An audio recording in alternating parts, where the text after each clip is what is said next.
This is CGTN, China Global Television Network.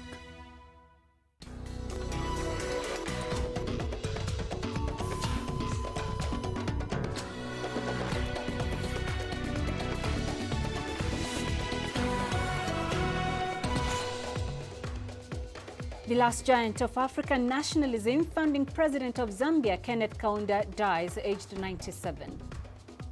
China successfully launches 3 astronauts into space, marking a milestone in the country's space program.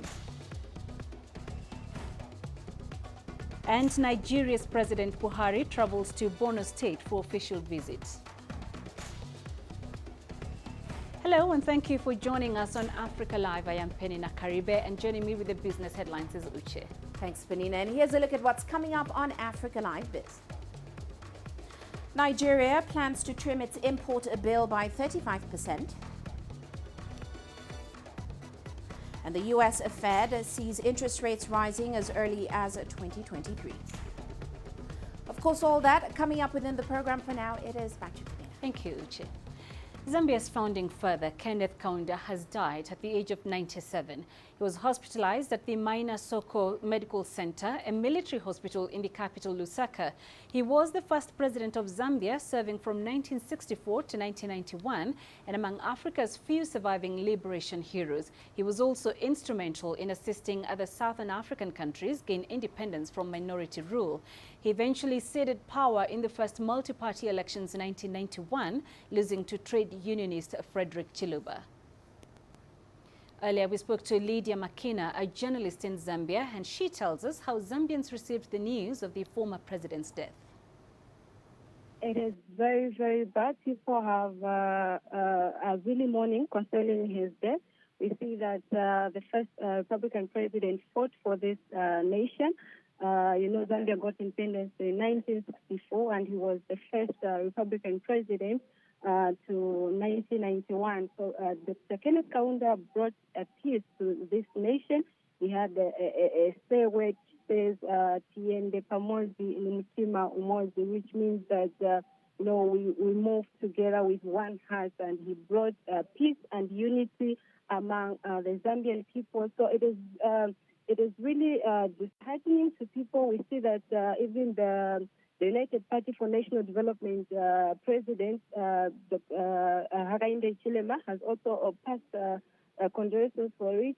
We see that His Excellency Dr. Edgar Changwalungu has also passed a condolence message concerning the death of the former president, Dr. Kenneth Kaunda. We also see some other officials that have said statements concerning the death of Dr. Kenneth Kaunda. So he brought a peace to this nation, and it's really a sad situation for the country as at now. Kaunda was at the center of his country's struggle for independence and became its first president in 1964. CGTN's Daniel Arap Moy looks back at his life. Born in 1924, Kenneth Kaunda is considered the founding father of Zambia. Kaunda took the helm after Zambia gained independence from Britain in October 1964. His calls for independence in Angola and Mozambique brought about positive political changes. During his time as president, Kaunda hosted many of the movements fighting for independence in Southern Africa. After winning our independence, still one Zambia, one nation. Now, young man, where this approach is accepted, there is genuine peace. Where it is not accepted, disaster, chaos, death in thousands. He brokered efforts to resolve disputes in many African countries. He was part of a long campaign that led to Zimbabwean independence in 1980. One Zambia, one nation. Although I've heard my song several times, I'll still sing it. Wish me luck as you wave me goodbye. By the 1980s, Kenneth Kaunda had emerged as one of the most respected political leaders in Africa. In my heart, for a while, far away, till we meet once again, you and I. Lining up for him was so much fun. waiting. Sometimes you don't even see his face, but you would be sure of seeing his handkerchief. We would be asked to line the roads, and they would give us these nice little Zambian flags, and he would come with his motorcade and he would slow down, take out his handkerchief, you know, would flash his biggest smile, and he would wave at us. Despite a 1990 coup attempt, Kaunda managed to retain power. A year later, Kenneth Kaunda stepped down as president and retired from political life. In 2013, he was awarded the Grand Order of the Eagle, the greatest honor in Zambia, by former President Levi Mwanawasa. Kenneth Kaunda will be remembered for his love for music and the guitar. Daniel Arab Moy, CGTN, Nairobi, Kenya.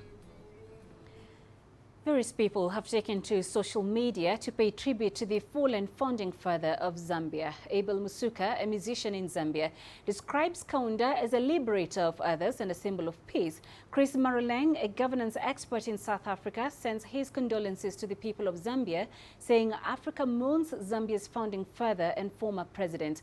Another tweet describes Kaunda as a giant amongst men, despite being short, saying he ran the race exceptionally well. George Mkandawire, a journalist in Malawi, described Kaunda as an iconic leader. China has successfully launched 3 astronauts into space, marking a milestone in the country's space program. The astronauts expressed their gratitude and excitement as they entered the core module of the country's first space station. Shenzhou 12 reporting. We've made it into the Tianhe core module, our home in space. Thanks for the support from the whole nation and for the dedication of those who made this possible. Salute!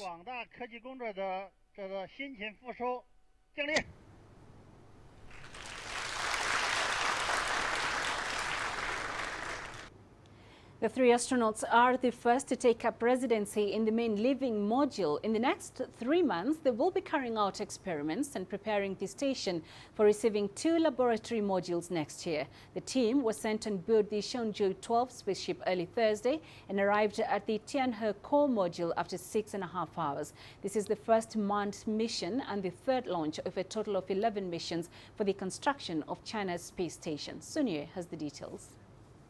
At 15:54 Beijing time, Shenzhou 12 had successfully rendezvoused and docked with the core module of the China space station, and it had came according to plan 6.5 hours after that liftoff this morning at 9:22 a.m., which is also uplifting for all of us here. The rendezvous and docking process was shorter than that for Tianzhou 1 in 2017, which took almost 2 days, all thanks to the new technology that has sped up the process. For cargo ships and manned spacecraft, we'll engage this kind of automatic fast docking as often as the conditions allow. It's much faster this way, and after 2 successful dockings, this technology is considered comparatively mature. Fast docking allows astronauts to stay a much shorter time in the comparatively narrow spaceship, saving their energy for the next step of their journey, 390 kilometers above Earth. Sun Ye, CGTN, Beijing. The launch of China's Shenzhou 12 mission has attracted great attention here in Africa. Gift Sichone, an expert in radio astronomy, has hailed China's aerospace achievements. During an interview, he said China is now one step closer to its goal of establishing a space station. In addition, he says the technologies that China has mastered in the aerospace field can also benefit the entire world. If this mission succeeds, in keeping these astronauts, 3 of them, with whatever job they're going to do for the next 90 days in space, you have to clap for such an achievement. That is a kind of achievement which only a select group of countries have achieved. No one single country on this planet would have achieved such a feat on its own. So, in my opinion, we have to look at things for what they are. It is going to be a very, very huge achievement. South African police are investigating the deaths of 20 suspected illegal miners. The unidentified male bodies were found at 2 locations on Tuesday and Wednesday in the northwest province town of Orkney near Klerksdorp. Angela Kupler has more on this story. According to eyewitnesses, the bodies were found wrapped in white bags near an abandoned gold mine shaft. Some of the bodies had severe burns and were already decomposing when they were discovered on Tuesday. It's suspected that they were illegal miners, known as zama-zamas in South Africa. Illegal mining is a criminal activity, and it must be treated as such. That's why we appeal to the police that they should have specialized units to deal with illegal mining and stealing of precious metals. Until we do that, we're unlikely to defeat this trend. We must actually form that unit, have specialized unit, because Zama-Zamas are heavily armed. They require specialized units. The Minerals Minister's position is that it's not up to the ministry to police the illegal mining activity. The DMR can deal with the question of rehabilitating and close out shaft, selling them off. It's an issue that we're going to discuss and deal with, but it's half the solution. The real solution is that Zama-Zamas must be driven out of mining areas because they impact on the mines, they impact on production, they impact on communities around those mines. So that requires a more comprehensive plan and strategy to deal with them in those areas, whether it is in Orkney or in Klerksdorp or in Velkom or any other mine. Illegal mining is costing the country millions of dollars annually in royalties, revenue and taxes, and because it's unregulated, there's no way to police it or to manage the numerous health and safety issues and the many people who have been injured or killed in their search for precious metals. I'm Angelo Coppola for CGTN in Johannesburg, South Africa. To some great news for Botswana. The country's diamond farm, Botswana, has unearthed the 3rd largest gemstone in the world. The 1,098-carat stone was found earlier this month in Africa's leading diamond producer. It is 73 millimeters long, 52 millimeters wide, and 27 millimeters thick. The biggest diamond in the world was discovered in South Africa in 1905, and the 2nd largest in northeastern Botswana in 2015. Officials say the discovery has come at a time when the nation is in great need after a slump in diamond sales last year resulting from the coronavirus pandemic. And this, we must thank God for it because it's millions of years of painstaking work. And that's why it's rare. And even the find is rare. So well done. Thank you, God. And thank you, Botswana. Meanwhile, last week, hundreds of people traveled across South Africa to a village in the KwaZulu-Natal province after being tipped off on the unearthing of possible diamonds there. Informal excavation has been ongoing since the weekend following the discovery by a herdsman who dug up the first stone. CGTN's Angela Kupler tells us more about the treasure hunt. Well, I'm 3 hours away from where the actual fortune seekers or treasure hunters are operating right now, and whatever's happened since the start of this gold diamond rush, shall we call it, thousands more people from around the country are actually gathering in the area and staking their claims out and starting to dig. And this is after images started being posted on social media of people showing what they thought were diamonds to their friends. That trade has started happening. This, of course, is a very rural area in KwaZulu-Natal province, and unemployment levels, as we know, are high, sometimes ranging between 30% and 70% of people are unemployed in the area. So they're desperate. So any news of an opportunity to make some money is being grabbed at, and those rumors of the diamonds or purported diamonds being found in the area have led to more people from around the country sort of congregating on the spot. So as it stands right now, people are still flocking in there, and the police are a little bit anxious because there is a chance that this could become and spiral out of control and become a super spreader event.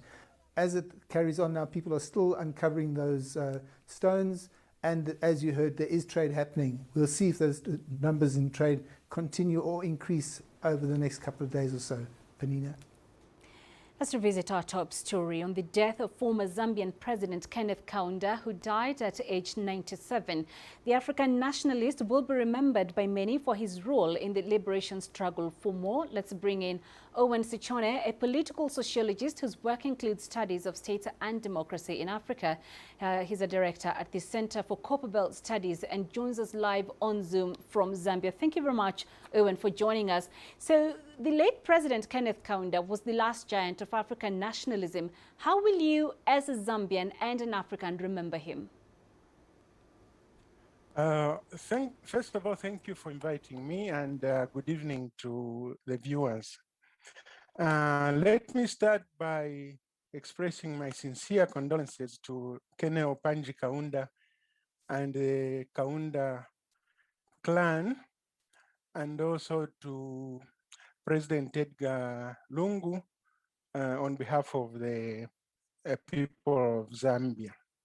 So, to answer your first question, I think President Kaunda will be remembered first and foremost as a freedom fighter, first at home and in the region. But beyond that, he was really conscious of his duty to contribute to the liberation of all former colonial peoples in Asia, Africa, and the rest of the world. To that, he was committed throughout his political career. And there are many who actually criticize him for putting the liberation struggle, especially of other countries, before the interests of the Zambian people. However, in hindsight, I think many people now appreciate that he did what had to be done at the time, and therefore he was performing his duty as a freedom fighter to ensure, above all else, that the liberation of the African continent, especially Southern Africa, would be completed, so that there would be no more colonial settlements and people of African descent under oppression. Right. So we've had many more freedom fighters in the continent, plenty more before him. What makes Kaunda stand out? Yes, true. He was not the pioneer. He was not of that generation. But what makes him stand out is his consistency. There are many people, shall we call them our elders, who came before him and who somewhere along the line found themselves more or less abandoning the struggle. And Kaunda doesn't fall in that category. I think his closest friend amongst the other African presidents, Mwalimu Julius Nyerere of Tanzania, both of them put national liberation before all other interests. And they had very similar ideas about making sure that the resources of the country serve the interests of the people. In his own words, Kaunda used to say that all activities must put humanity at the center. He used to say man-centered, although we know he included women in that category as well. But the point is, he was consistent about saying humanity is what the resources are there for, not the shares of speculative and other investors, and that if the majority of the population were not benefiting, then obviously there was something wrong with the leadership. So he's in that category of putting himself in the position of servant of the people rather than a king. So does what Kaunda stood for resonate with the current generation, or is it all lost? Unfortunately, I think we have currently what we might call a lost generation. Those who have grown up under structural adjustment, first of all, because of the things that have happened in education, they don't know their history. They don't know where they come from. Maybe it's not just in Zambia. I've lived and taught in other Southern African countries. And I think to varying degrees, this is the picture, that the history does not go far enough back in our national memory. And so we've lost those values of self-reliance, of sharing with your community. And we've fallen into the trap of asking for aid, especially foreign aid. And, you know, we are looking too much to the outside, whether it's foreign investors or aid organizations. We are not focusing on hard work for self-reliance. So I think this current generation needs to reset and look to what our forefathers left for us. And obviously they made mistakes. We don't need to repeat them. But I would say that the spirit of Pan-Africanism is very weak. The spirit of self-reliance is also very weak. And the future needs to be properly planned now going forward. Owen Sichone, thank you very much for joining us. This is Africa Live. Let's take a short break coming up.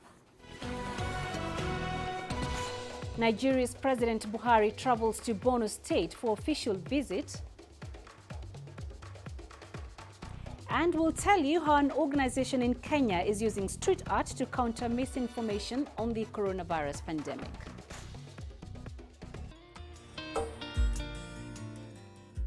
I consider him the epitome of Zambia. There is no Zambia without KK. I regard him or consider him in the class of Nelson Mandela, Martin Luther King. He's a living legend, I must say. He's a living legend. I have to give it to the old man. He doesn't know, if that's the right term, when to quit. Because he just goes and goes. After office, it's like he never left. I just thank God, young man, that he has made it possible for me to live this long and be able to help reshape this nation into something wonderful.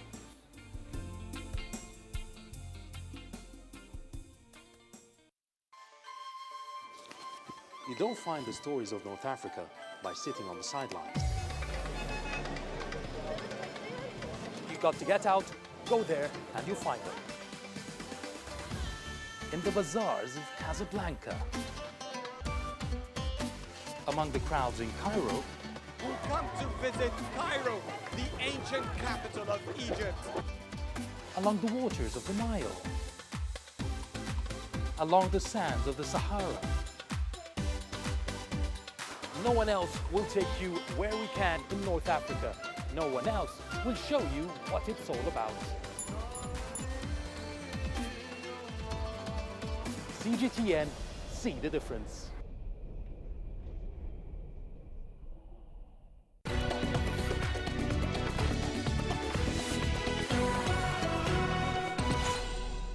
Cote d'Ivoire's former president, Gbagbo, has arrived back in the country after spending the past 10 years in the custody of the International Criminal Court. The opposition leader is due to fly back from Brussels after judges confirmed his acquittal of crimes against humanity. He had been accused of instigating post-election violence in the country in 2011. More than 3,000 people were killed during the unrest before Gbagbo's arrest. In the commercial capital of Abidjan, preparations have been underway since the eve of his scheduled arrival. There has been heavy police presence in Abidjan to disperse hundreds of supporters as crowds gathered to welcome the former leader home. Nigerian President Muhammadu Buhari has travelled to Borno State to appraise the security situation there. Borno State Governor Babagana Umaru Zulum explained the reasons for the president's visit during a statewide televised address. The president is also expected to commission various projects, including the first phase of 10,000 houses for the resettlement of refugees and internally displaced people. The visit comes days after President Muhammadu Buhari acknowledged his government's failure to end insecurity in parts of the country. I earlier spoke to Malik Samuel, a researcher at the Institute of Security Studies in Abuja, Nigeria, and I began by asking about the significance of Buhari's visit to Borno State, especially after that statement by the president. The significance of his visit to Borno State cannot be understated. Especially for the people who have had to face more than a decade of this Boko Haram crisis, and also for the troops who are in the front line. And especially given what he's going there for, like the state governor said, he's going there to commission to assess the security situation in the region, and also to commission some projects that have been implemented by both the federal government and the state government. So I think it's an important visit, particularly for the first reason, which is to assess the security situation there. Okay, a lot has been said about the challenges of counterinsurgency measures and what needs to be done, but at what point does this talk translate into action and actual results? When we get to the point where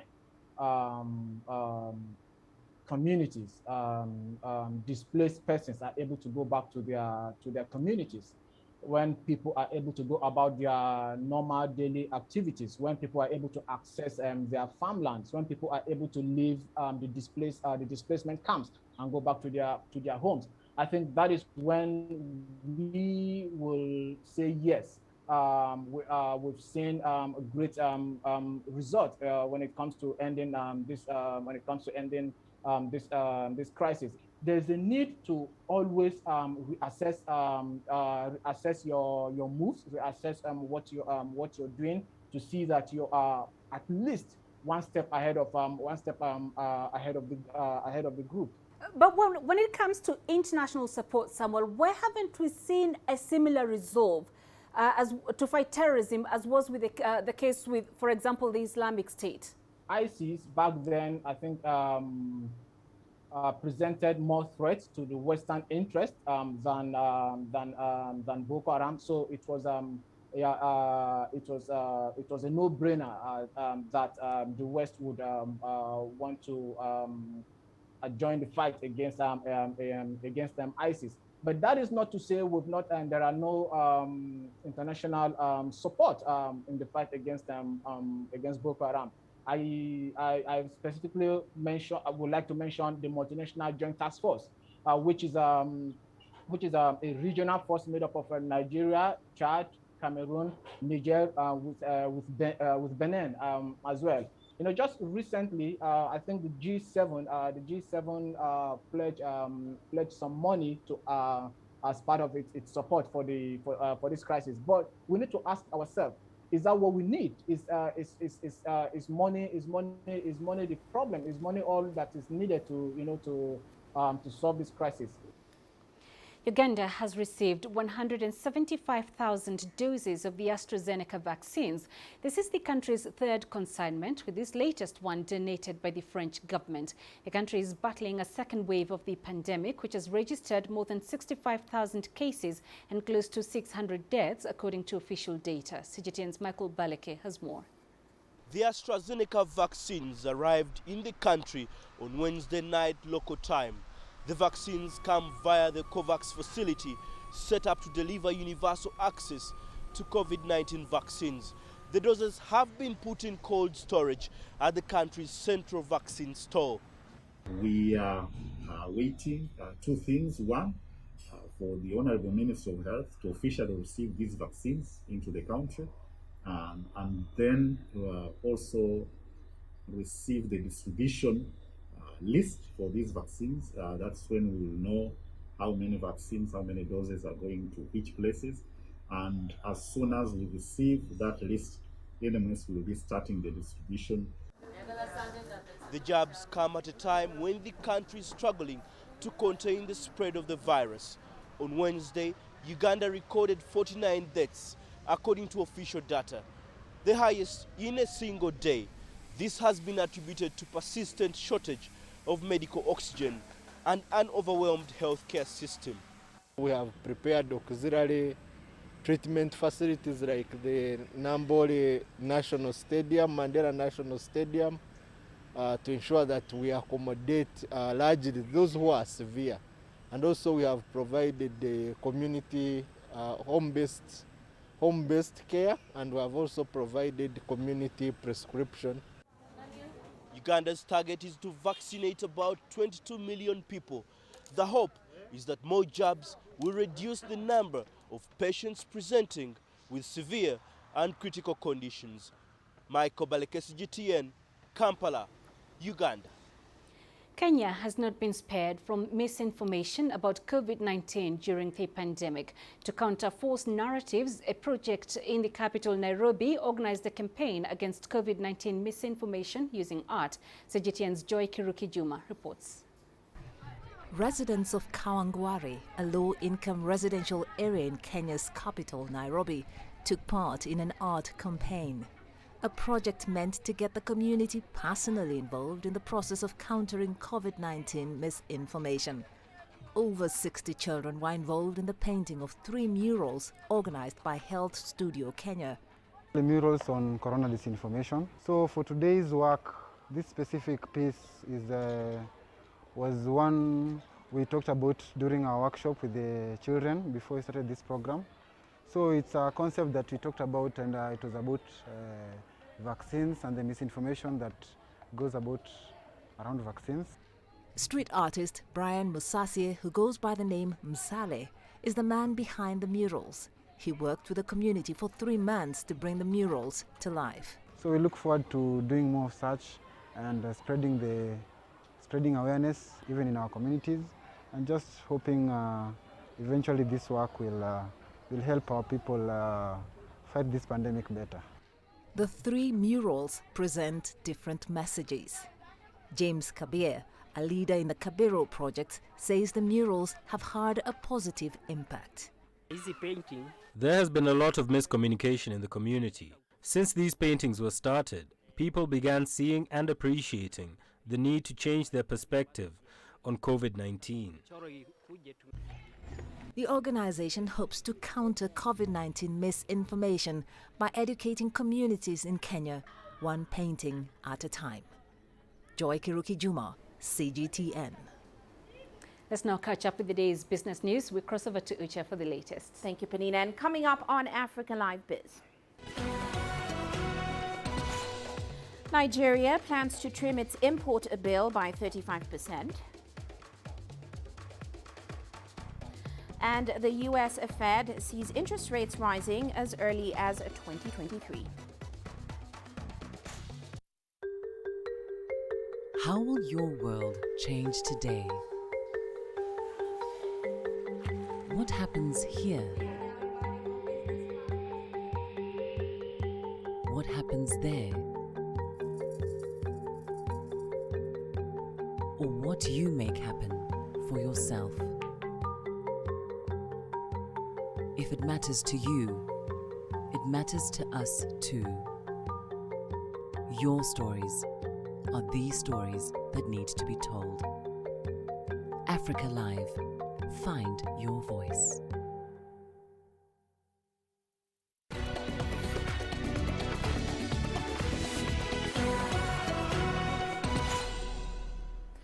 And let's start off in Nigeria. The country is planning to cut its import bill by about 35%. That's according to the central bank governor, Godwin Emefiele. Now, the governor is banking on the planned launch of the Dangote refinery early next year. He says the country will stop importing petroleum products and save foreign exchange as a result. Now, agriculture is another area Nigeria plans to focus on in order to boost local production, as well as ensure food security and save its forex. The West African nation is on a drive to diversify its economy and also reduce its heavy reliance on oil revenues. And staying in Nigeria, the real estate sector is thriving despite an economic downturn, which was caused by the outbreak of the COVID-19 pandemic. Now, the sector has been boosted by a combination of increased mortgage uptake, as well as the devaluation of the naira, which has encouraged more Nigerians in the diaspora to now invest in the property market. Here's CGTN's Kelechi Emekalam with more. More houses continue to spring up in the Nigerian capital, Abuja, and other parts of the country. Reports from the nation's Bureau of Statistics show that by the fourth quarter of 2020, Nigeria's real estate sector returned to a positive growth of 2.81% year-on-year. This is after falling to a 4-year low after the sector shrunk by almost 22%. We have always seen properties as the only assets, that is able to withstand the test of time. The housing sector, I think The sector is about the only one that's been able to survive both the economic meltdown and, of course, the pandemics. And I think it's largely because every man must have a roof over their head. And technology has evolved. People are now beginning to look at automated homes. People want to live in more comfortable environments. Nigeria's economy has been battered by the COVID-induced economic downturn, but diaspora remittances and government policies to encourage property ownership are driving the property market, and industry players say the sector has the potential to do more. It's very marginal. When you talk in terms of 21 million housing deficit, Nigeria currently does not build up to 100,000 housing units per annum for a population of over 200 million people. So the boom we're talking about, I have said to you, in terms of real estate development is very marginal. We should be doing over 1 million housing units per annum to have a boom that will actually shock the economy. Boom is not actually what we should be glorifying about. Nigeria still has a massive housing deficit of 17 million units. That's according to data from PricewaterhouseCoopers. Experts say that ramping up housing infrastructure should be at the top of government's agenda. The government needs to step up their game. They need to have an all-inclusive policy that can help engage both private sector and even the government.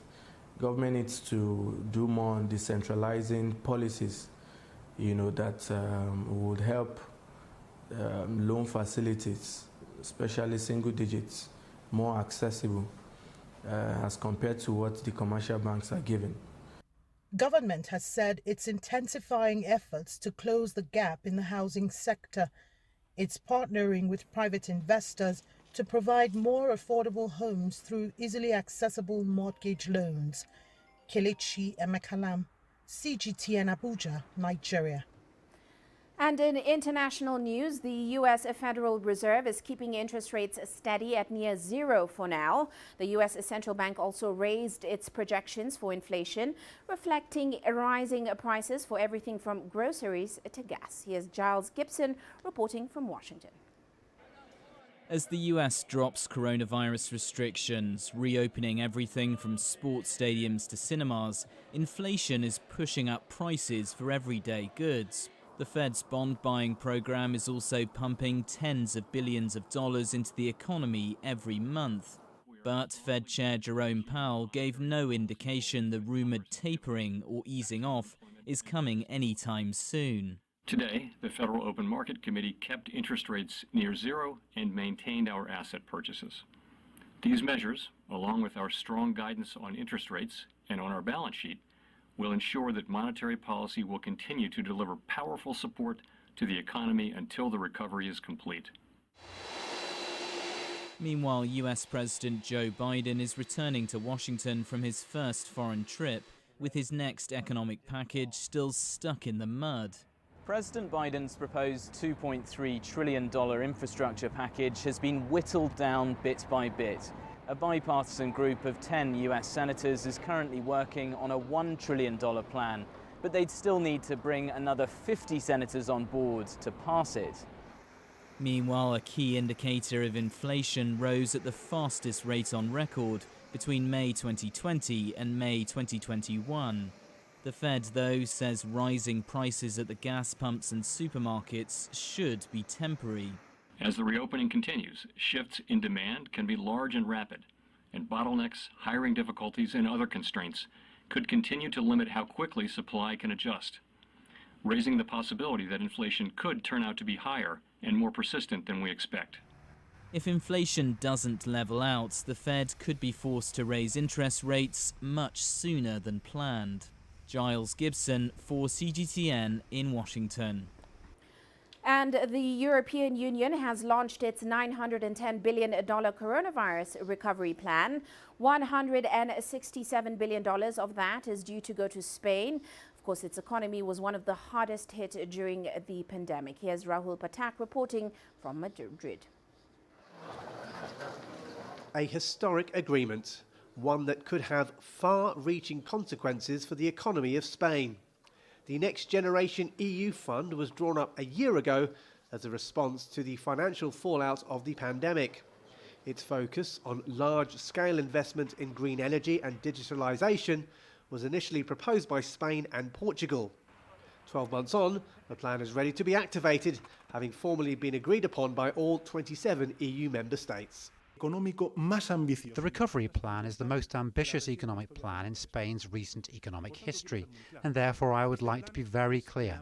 This plan is the greatest opportunity for Spain since Spain joined the European Union, and that was 37 years ago.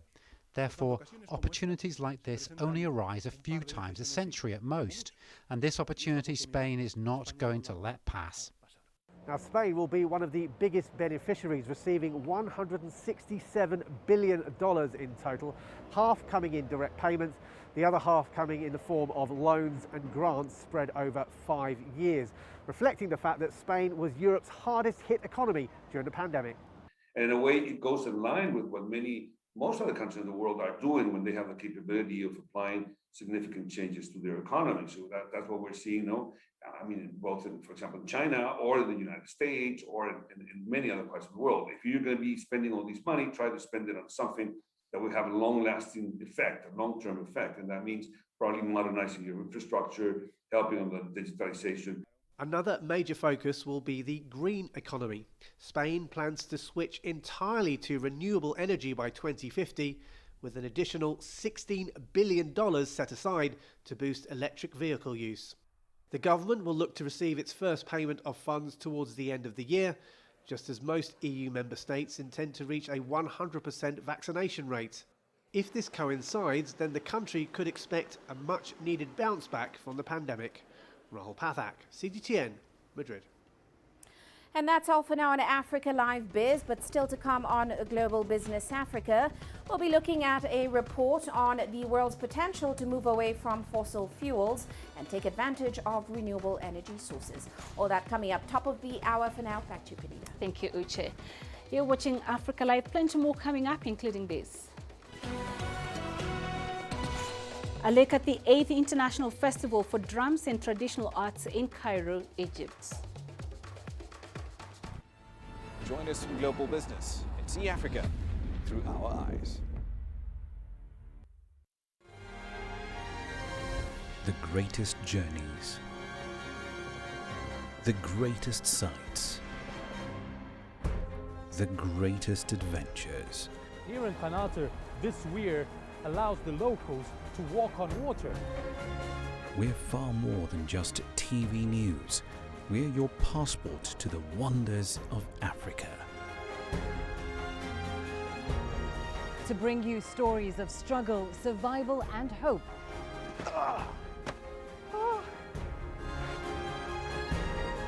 So let's explore.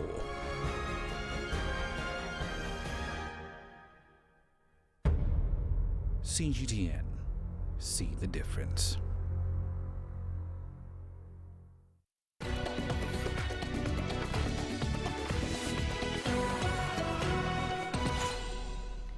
The founding president of Namibia, Samuel Nujoma, has hailed the relations between China and Namibia.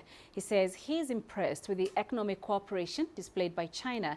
His remarks came as he sent in his congratulatory message to the Chinese Communist Party on celebrating its 100th anniversary. We also have economic cooperation now with the People's Republic of China. Right now, the harbor World's Bay is under construction by a Chinese company. We have many students who are starting in the People's Republic of China. Some are medical doctors, some are engineers. So our friendship with the People's Republic of China is extremely very good. People's Republic of China is an example to the developing country of the world. And we also have Chinese specialists here in Namibia are assisting our government and especially the construction of the Harbour Walrus Bay. Meanwhile, in Egypt, the 8th Drum Festival has taken place in Cairo this week with daily shows around the capital. Groups from Egypt and other countries performed their folkloric music and showed off their talents in drums. CGTN's Yasser Hakim has more.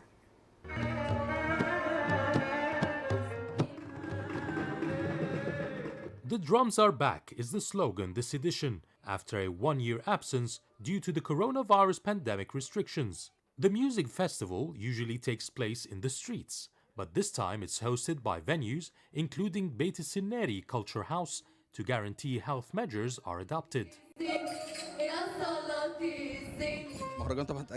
The festival was postponed several times because of the coronavirus, and many countries couldn't participate this year because of the pandemic and flight suspensions.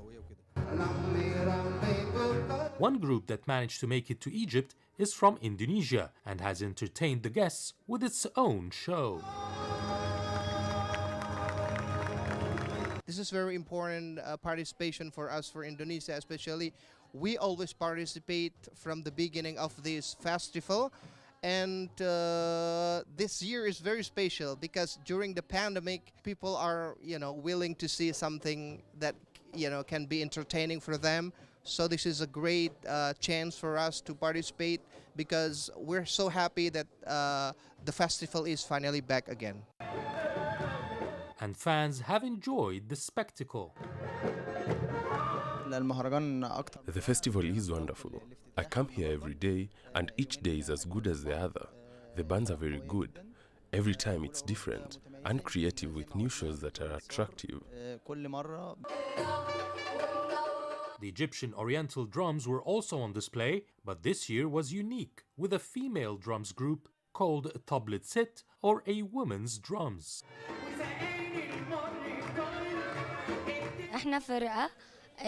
We are a group that performs folkloric songs and play the drums. It's very important to participate in this drums festival because we want the female presence in these types of events. It opens the door for women to have more exposure in the media and different festivals. Music continues. Organizers hope next year they will be back to entertain their fans outdoors in Cairo streets. Yes, Hakim for CGTN, Cairo.